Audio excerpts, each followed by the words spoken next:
mais tu nous as parlé d'un problème à la PJ. Moi, je n'ai pas de problème à la PJ. On parle du colonel Otolo, connaissant l'homme. Ça aurait été une autre personne comme laissez la personnification du débat. Ne citez pas le nom chaque fois. Et si vous me permettez, à citer son nom. La presse a cité. Si vous me permettez, la presse a cité le nom. C'est pas moi qui suis en train de citer le nom. Moi, je ne personnifie pas le débat. D'accord, ça c'est vous. Vous choisissez votre loi de communication. Vous ne pouvez pas venir ici nous dire non, le colonel a fait ceci, il a fait ça. Je vous dis je voudrais pas penser que vous avez... Il s'agit ici, l'acteur principal, l'accusé, celui qui a été sacrifié sur la toile, c'est le colonel Otolo. Le colonel Otolo est l'un des meilleurs pendants de la gendarmerie. Au profil et à la carrière irréprochable jusqu'à ce jour. Alors, je vois mal comment est-ce que ce monsieur, parce que chaque fois nous allons dans des brigades, on interpelle des malades. Moi, j'ai souvent vu l'enquêteur qui dit que apporter ses médicaments. Mais dans le cas d'Anissé, un extracteur, on parle d'un extracteur d'oxygène. C'est-à-dire c'est un appareil, ceux qui nous écoutent doivent comprendre, c'est un appareil qui permet, n'est-ce pas, vous avez une insuffisance, des problèmes respiratoires, une insuffisance cardiaque, vos poumons, votre cœur ne fonctionnent pas. Vous avez donc un appareil qui vous aide, c'est-à-dire il absorbe de l'oxygène, il le garde quelque part et vous aide à faire ce que votre appareil naturel ne peut faire. Alors un appareil aussi important comme celui-là.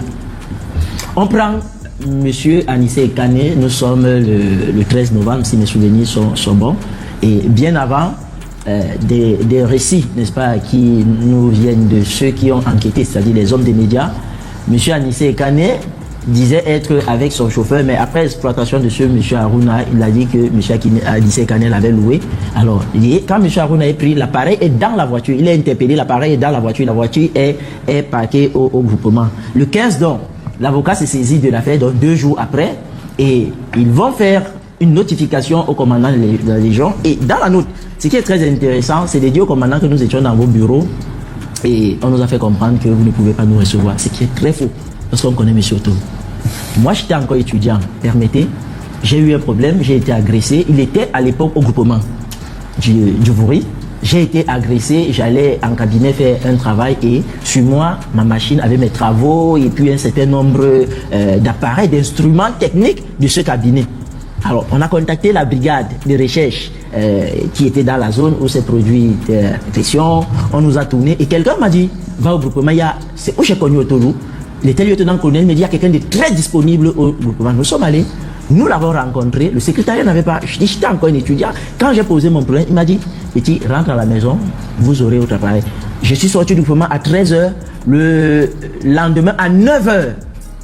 Le colonel Otolo m'avait appelé lui-même, me disant, voici votre appareil, voici votre agresseur. Donc, comme pour dire quoi, moi, quand j'ai un témoignage comme celui-là, je me dis, soyons sérieux, que ceux qui s'occupent de ces affaires-là, c'est-à-dire l'avocat Maître Méli, qui nous dit le 15, et puis encore, la lettre est dehors. La lettre est dehors avant qu'il ne soit enregistré au groupement. Parce que dès que la lettre a été déposée au groupement, il a été enregistré automatiquement, le colonel a instruit, lui-même est descendu, fouillé le véhicule, l'extracteur a été repris et renvoyé à Yaoundé. Mais jusqu'à aujourd'hui, qu'on nous dise, parce qu'il y a une des sorties de la petite sœur de M. Anissé qui dit qu'il a enfin son extracteur. Mais jusqu'à aujourd'hui, qu'on nous dise que l'extracteur d'oxygène n'est pas encore à la disposition de M. Anissé. Maître Le Dieu, Achille. Vous avez la chance d'avoir été agressé et que moins de 24 heures après votre plainte, on retrouve vos objets volés. Laissez-moi vous dire qu'il y a des milliers de Camerounais là-bas qui, après agression, ne se retrouvent pas. Laissez-moi également vous dire que j'ai été agressé à 2 reprises à l'arme. On a pris mon iPhone 13 pour la première fois. Deuxième fois, un laps de temps, pas moins de 6 mois. Alors si on revenait à ce que je dis, c'est très important. Malheureusement, je n'ai jamais retrouvé mes appareils malgré la plainte que j'avais déposée à la police judiciaire du littoral. D'accord. Si aujourd'hui vous avez eu vos appareils, n'en faites pas un exemple. Je veux dire un sujet d'exemplarité de l'homme dont vous parlez. D'accord, mais sur le sujet. Je reviens en disant, mon cher Bouba, le collégion, le colonel vous dit, il a déjà renvoyé l'appareil là-bas. Première question, que faisait l'appareil là-bas? Qu'est-ce que l'appareil faisait là-bas? Et pour ceux qui nous écoutent, sachez que nous qui avons fait les plateaux, qui avons partagé les plateaux avec le président Anissé, ce n'est pas de la blague, il a ses problèmes respiratoires. Sur ce même plateau, à l'émission Le Débrief, j'ai fait des plateaux avec lui où il a du mal à respirer. Donc, ce n'est pas des fabrications. Maintenant, on vous dit que l'appareil a été remis au secrétaire d'État à la Défense où ils sont détenus. Ça faisait d'abord quoi à la Légion des gendarmeries? Première des choses. Mais la question, la réponse à cette question, vous l'avez déjà, puisque selon certaines sources, d'après Soucé, un certain Aruna Njoya, qui était le chauffeur, qui conduisait le véhicule, où Anissé Kane était, c'est dans cette voiture qu'on a trouvé ce n'est pas cet appareil-là. Laissez-moi vous dire. Ce qui arrive à M. Anissé pourrait arriver à n'importe qui de nous ici. Disséquons les situations avec moins de passion. Alors, prenons la version de monsieur, du docteur Essoussé, à laquelle je ne souscris pas, mais pour avancer le débat. Alors, on dit que c'était dans la voiture. Qui a donc remis au 7? Qui a remis cet appareil au 7? Suivant le journal, ce serait le collégion qui dit j'ai remis. Vous remettez ce que vous n'avez pas pris auparavant, comment? La logique voudrait qu'il, après avoir retrouvé l'appareil dans la voiture, si ce sont les faits, qu'il demande à celui-là, prenez ça, vous partez, donnez là-bas. Moi, en tant que collégien, je ne peux pas remettre ce que je n'ai pas pris. Si vous avez remis au 7, ça veut dire quelque part que vous avez gardé cet appareil. Et si vous dites que vous n'avez pas gardé cet appareil, ayant retrouvé l'appareil dans la voiture, alors j'intime l'ordre au propriétaire de ce véhicule, encore que selon les faits, selon leur déclaration, ils reconnaissent que c'est ce chauffeur qui avait mis là-bas. Alors monsieur, prenez ça et allez donner au concerné qu'il se serait sorti de cette affaire. Deuxième des choses, Anissé, le président Anissé vous dit, j'ai pas mon extracteur. Et vous dites sur ce plateau, on lui a donné. Une chose, c'est de remettre au 7. Une autre chose, c'est d'être en possession de son outil. On peut bel et bien remettre l'appareil au 7 avec les éléments de décharge, mais le concerné en lui-même n'a pas le document. On n'a pas remis l'appareil au 7. Non. Actuellement, il faut se restituer la vérité pour ne pas quand même... ça c'est votre vérité. Non, vous ne pouvez pas. Non, mais maître quand même. Non, ça c'est votre vérité. Non, monsieur le docteur, je me suis tué quand vous étiez en train de développer parce que j'aurais dû vous couper et vous dire à ce niveau, arrêtez, surtout lorsque vous parlez de maître Méli. Mais je vous ai laissé aller au bout de ce que vous appelez comme votre vérité, qui en réalité est une contre-vérité. Heureusement, aujourd'hui, nous on a les réseaux sociaux. Laissez-moi vous dire que effectivement, il n'a pas été reçu au cabinet du colonel. Écoutez, toutes les déclarations peuvent être portées contre l'auteur pour diffamation. Il faut qu'on se comprenne bien. C'est Maître Méli qui dit qu'en personne, il était là-bas, il n'a pas été reçu. Et une fois qu'il a fait la note et qu'il a balancé sur la toile, vous avez vu le tollé et vous avez vu la réaction. Ne venez pas ici là faire ce genre de déclaration. Parce que je le dis, je vais même finir encore sur ce plateau pour me rendre dans un commissariat où un Camerounais est gardé à vue pour des dettes civiles. Faites très attention, je dis bien pour des dettes civiles. Donc quand vous êtes sur un plateau, ne prenez pas les défenses des turiféraires alors que vous savez que ces mêmes turiféraires peuvent vous faire très mal, je dis mais très mal demain. Et nous sommes dans la manipulation, l'instrumentalisation et l'incitation. Et voilà, tout de suite, il est très remonté, très retourné par une information qui, j'ai envie de dire, d'ailleurs je l'ai dit à l'entendre, peut-être non ici, qui était entre guillemets fausse. On a les réseaux sociaux et puis moi je suis souvent très gênée et choquée, moi je le dis toujours, de voir ce que les réseaux sociaux causent aujourd'hui. Et un avocat vous dit heureusement que nous avons des réseaux sociaux, comme c'était un peu l'élément à preuve ou alors agent comptant. Moi, on a tous suivi le développement de docteur tout à l'heure qui mettait en exergue une situation vis-à-vis d'un homme qui a été considéré comme l'inhumain, celui-là qui veut gourou, qui veut tuer et qui veut éliminer monsieur Anissé Kane et qui malheureusement auparavant a posé un acte intéressant. Mais moi, ce que je vais développer ou alors ce que je vais mettre sur la table cette fois-ci, c'est de l'homme. Parce qu'on parle d'Anissé aujourd'hui comme si on parlait d'un vulgaire homme politique. Non, c'est un acteur, j'ai envie de dire, de l'opposition de la première heure. Et puis Anissé, même dans ses propos, j'ai la chance que c'est quelqu'un que je respecte énormément, et ça vous le savez, et quelqu'un que je côtoie également énormément. Ça, je vais vous le dire. Donc, du coup, c'est quelqu'un qui, même dans sa propre bouche, vous a souvent dit ici, qu'une fois il a été arrêté, et il a été sauvé par le chef de l'État. Donc, il ne peut pas, il est hors de question. Ça, une fois, et sur des plateaux. Je continue de vous le dire. Parce que si c'est le même chef de l'État qui est aux affaires aujourd'hui, la manière que vous réagissez donne l'impression qu'on veut en prendre à sa vie. Oh que non. Il y a eu juste des incompréhensions. Quelqu'un vous a dit c'était son chauffeur et après découverte, on se rend compte que non, c'est un taxi lambda qui a été pris. Et vous convenez avec moi qu'il nous arrive parfois d'oublier des choses dans les taxis. Et lorsqu'on oublie, permettez, lorsque nous oublions les choses dans les taxis, monsieur le mec, je vous en prie, lorsque vous avez d'oublier d'un truc dans le taxi, et un taxi de quelqu'un qui est honnête, qu'est-ce qu'il fait? Il va simplement déposer à un poste de police, à un commissariat ou à un endroit quelconque. Non, je vous donne un exemple. exemple, comment est-ce que la similitude ne peut pas. Je vais chuter en disant, Monsieur Anicet, le taxi en question, le véhicule en personne, le véhicule en question est stationné, est sous l'emprise de la Légion de gendarmerie. C'est-à-dire que c'est dans leur enceinte. Et maintenant, on vous fait comprendre que c'est le chef de cette unité qui aurait pris. Ce chef d'unité vous dit, ce n'est pas moi. Voilà ça qu'après enquête, on a retrouvé dans le véhicule. Moi, je prends donc je remets là-bas. Ce n'est pas comme ça là. S'il a fait, c'est que lui-même, il s'est mis dans les points. Et nous, lorsqu'on fait la cross-examination, je vais vous cross du genre où vous allez dire la vérité. C'est-à-dire, je vous soumets à une contre, à mes questions, à mes questionnaires, de telle sorte de démontrer que vous cachez la vérité. Vous ne pouvez pas, je veux dire, mais vous avez arraché la parole. Oui, oui, elle me l'a donné. c'est ça. Je vais la lui. Avec élégance. C'est ça. C'est une femme qui est bien. Acte qu'il a refusé chez docteur. Oui, ça c'est un homme. Avec elle, on peut. Alors, arracher la parole.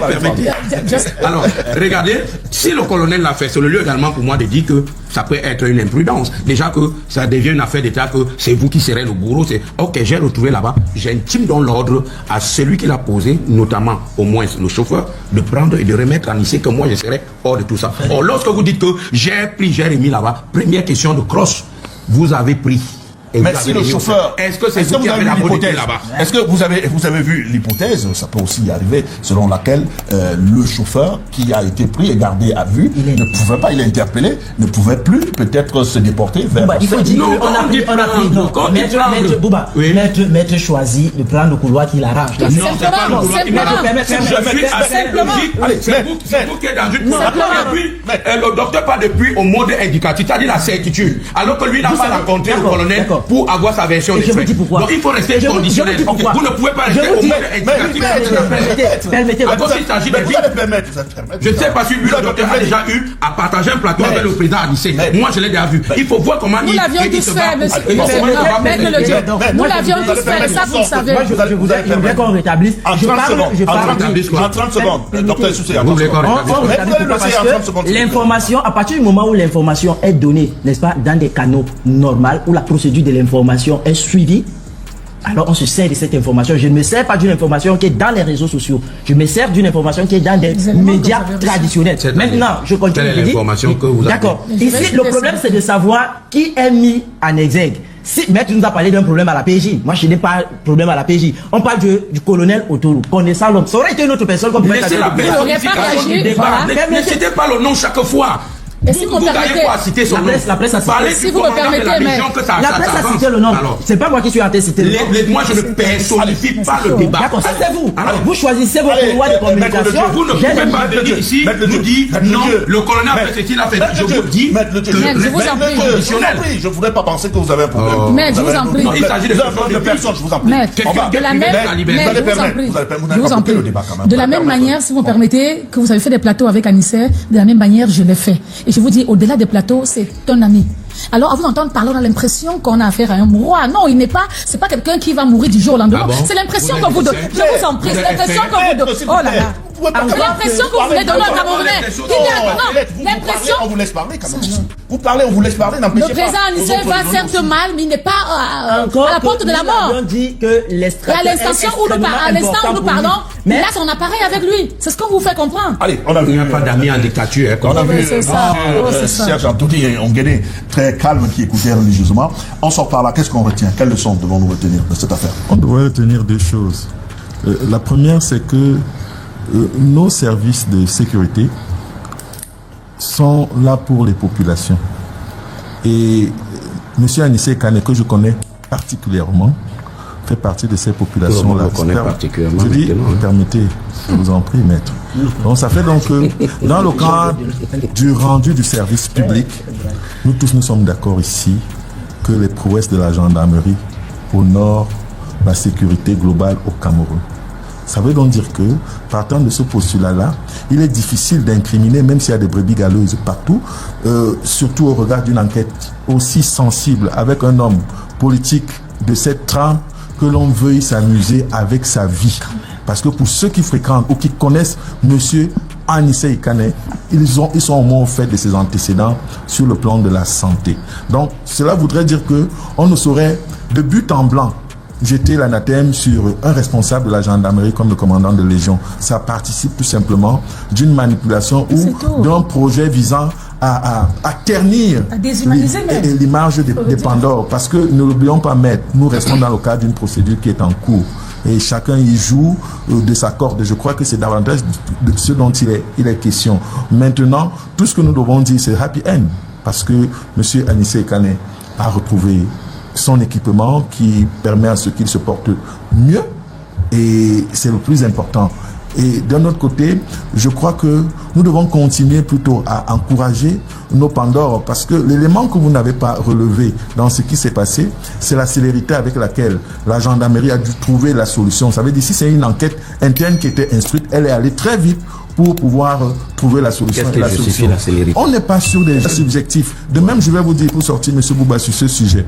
Vous êtes un maître que nous louons, que nous respectons, nous nous retrouvons souvent ici, et je connais certaines des défenses que vous assumez. Il est malvenu pour un responsable, dans le cadre professionnel, notamment de l'avocature, que quand il émet une sollicitation, une réclamation, une requête, on peut dire tout ce qui l'on peut dire dans le cadre des procédures, qu'il soit le même qui se soustrait à de l'activisme. Parce que ce que Maître Méli a fait, c'est pas de l'information, c'est de l'activisme.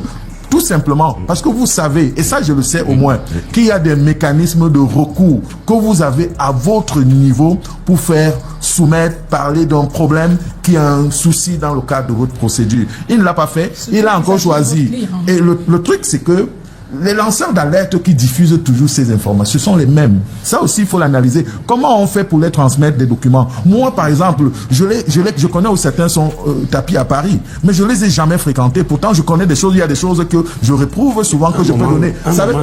Ça n'a rien à voir avec... Ils ne sont pas des juges et ils ne sont pas des agents officiels d'information. Quand vous décidez de vous accopiner avec eux, ça veut dire en fait que vous-même vous êtes dans un jeu de la manipulation. Et c'est là où je suis d'accord avec Dr Essoussé que Maître Méli a fauté à ce niveau. Bon, pourquoi il ne fait donc pas un communiqué officiel? Bon, à supposer donc que... Je termine par là. Merci, cher monsieur. Je termine par on va prendre une courte respiration avec l'aide de la réalisation. Une petite transition, collègue.